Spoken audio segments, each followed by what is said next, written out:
Dans l'aride et hostile désert de Syrie, seul le printemps fait éclore une maigre et éphémère végétation.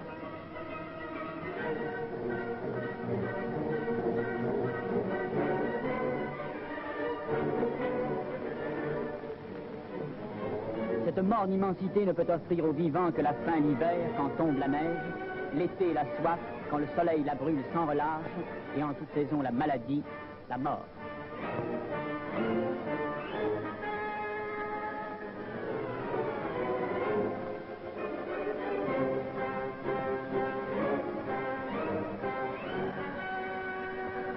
Mais jamais tout ne meurt. Le cheptel syrien lutte et vit. Un corps d'officiers vétérinaires français a été créé pour aider les tribus bédouines à sauvegarder leur richesse essentielle, l'élevage, en vue d'obtenir l'amélioration des races et de leurs produits.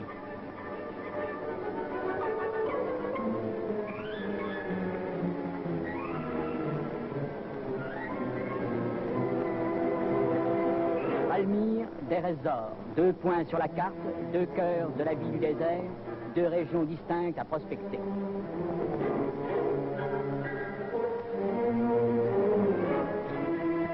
À Beyrouth, le cerveau, un laboratoire. Quelle œuvre humaine pourrait aujourd'hui se passer de science?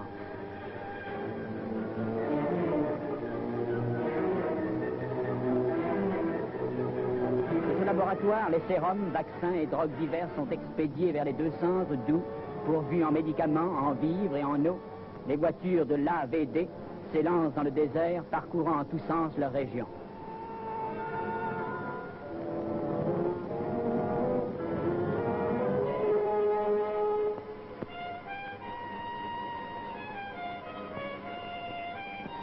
Leur pavillon flotte au vent, AVD. L'assistance vétérinaire au désert part à la rencontre des caravanes se dirigeant vers les points d'eau. Les vétérinaires connaissent les oasis. Ras El Ain, où 50 ruisseaux font un fleuve, le Cabour, affluent de l'Euphrate. Les norias antiques, vibrantes, gémissantes, lui dérobent l'eau bienfaisante et l'élèvent jusqu'à la séquia des terres riveraines.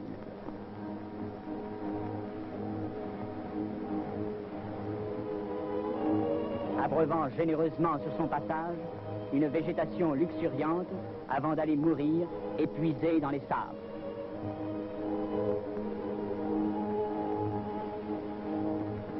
En contraste avec l'aridité du bled, un peu de verdure. Quelques arbres annoncent la source à gros débit où les chefs bédouins arrêteront leurs troupeaux. D'autres sources, plus avares, attireront aussi les caravanes. Mais ici, cette eau est si précieuse que ni la fatigue ni la douleur même ne peuvent rebuter le bédouin qui devra la puiser sans cesse pour apaiser sa soif et la soif de ses troupeaux.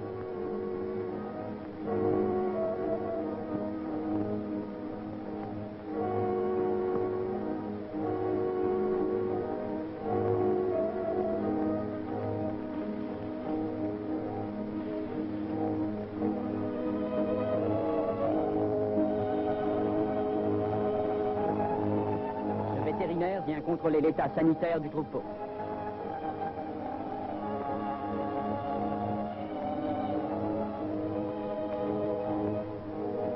Après examen, la vaccination des bêtes est décidée et opérée sur le champ.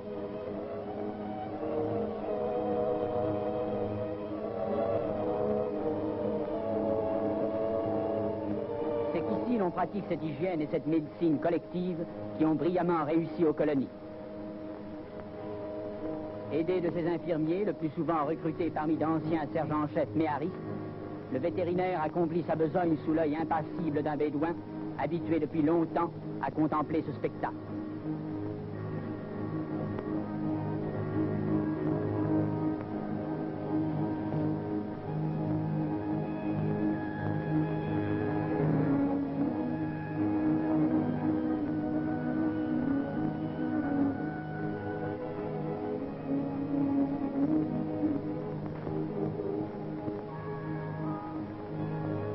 Inlassablement, dans la chaleur ou le froid, la poussière ou la boue, l'AVD sillonne le bled. Dans ce bled, l'eau est la vie, et c'est souvent à 100 ou 200 pieds sous terre qu'il faut la chercher. Aménagée par les travaux publics ou l'Union ovine, Les légionnaires ou les méharistes, qu'importe, les puits sont là. Et l'on y prend l'eau par un des nombreux moyens inventés par les hommes au cours des âges.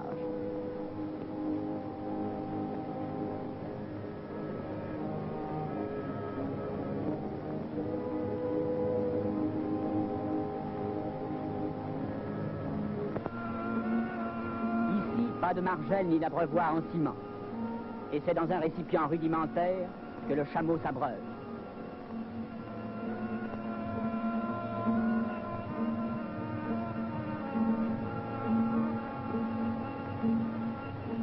Et ici, comme ailleurs, le vétérinaire examine chaque bête minutieusement. Les maladies parasitaires sont nombreuses et peuvent en quelques jours contaminer tout le troupeau. C'est pourquoi, au moindre indice, un médicament énergique est tout de suite appliqué.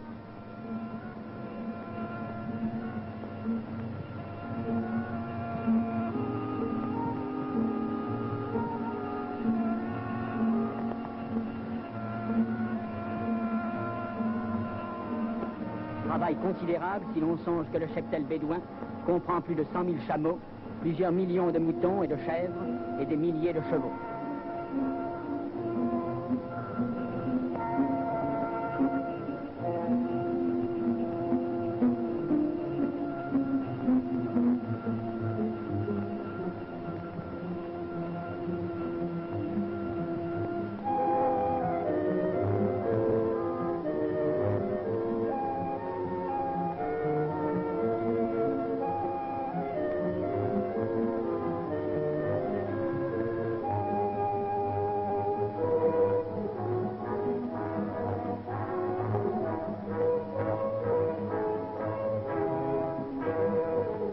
Les chevaux non plus ne sont pas oubliés. Une commission d'examen pour l'amélioration de la race chevaline s'arrête chez les éleveurs pour examiner leurs produits. Les chevaux syriens sont les plus beaux, les plus ardents, les plus nobles. Tous les purs sangs du monde descendent de 3 étalons syriens. Une lignée s'abolisse, c'est un étalon syrien qui lui rendra le sang. Doyen de l'élevage français, le capitaine Antoine May veut analyser, pour le définir strictement, le type syrien qu'il admire tant.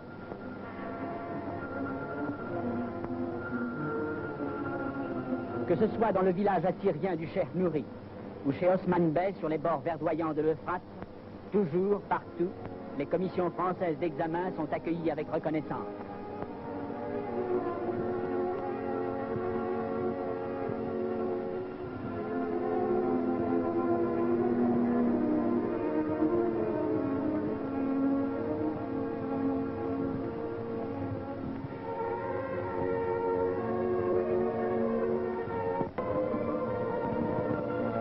Perdu dans le désert, dominé par un vieux château turc, voici la somptueuse Palmyre. Longtemps enfouie sous les sables, piétinée par des troupeaux sans nombre, Palmyre revient au jour.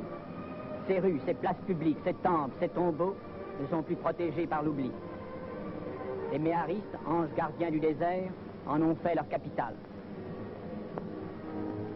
Infatigable, le médecin vétérinaire s'informe auprès du chef de colonne du résultat des derniers traitements préventifs. Au milieu des ruines majestueuses, il fait un examen rapide et donne un conseil.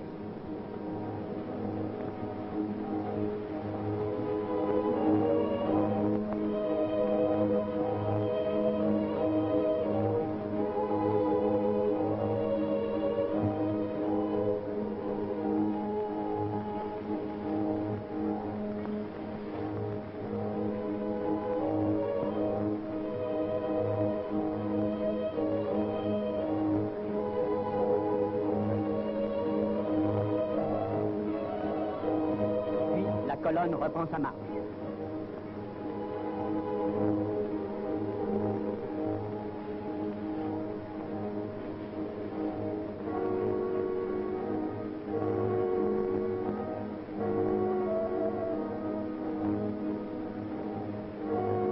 Mais d'autre part, des chameliers, des moutonniers ont aussi besoin qu'on les assiste. Et le vétérinaire repart dans la chaleur, la poussière. Dans chaque village, chaque campement, quand il arrive, il est l'hôte bienvenu du chef de la tribu. Le rituel immuable se déroule.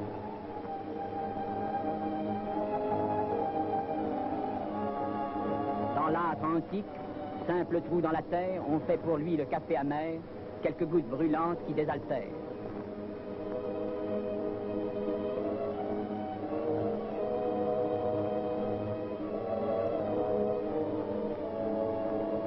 succède après la lente et noble conversation, le méchoui. Le mouton égorgé à l'arrivée de l'hôte est servi sur une montagne de Bourgogne. Grossière mais savoureuse se moule, et chacun tire et roule sa pitance, bouchée après bouchée.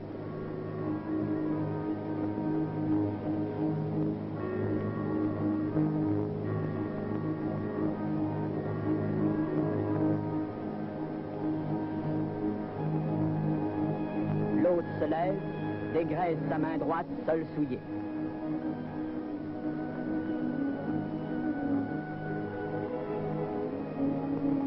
Après avoir visité les troupeaux, le vétérinaire se dirige vers sa voiture, accompagné du chef, qui le remercie cordialement.